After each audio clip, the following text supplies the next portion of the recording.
Sa pagpapatuloy ng ating mga balita, lahat ng responsable sa iligal na paglilipat ng 60 billion pesos na pondo ng PhilHealth dapat managot.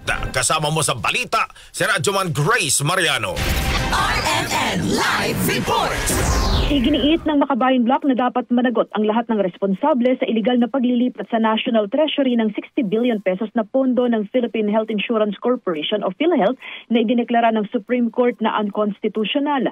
Diin ng Makabayan Block na binubuo ni na Representatives Antonio Tino, Sara Jane Elago at Rene Luisco, kabilang sa mga dapat managot ang nagsingit, nag-aproba at nagpatupad ng special provision sa 2024 General Appropriations Act para sa paglilipat ng PhilHealth funds.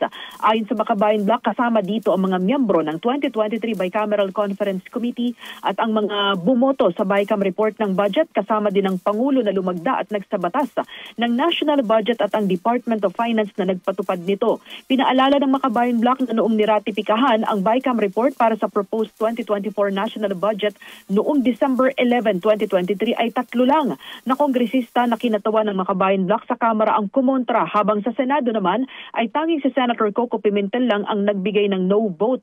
Binanggit ng Makabayan Block na ang inilipat na PhilHealth funds ay inilagay sa unprogrammed appropriations na inilaan sa iba't ibang programa kasama ang flood control projects. Kasama mo sa DCXL RMN Manila, Radyoman Grace Mariano, Tapak RMN. RMN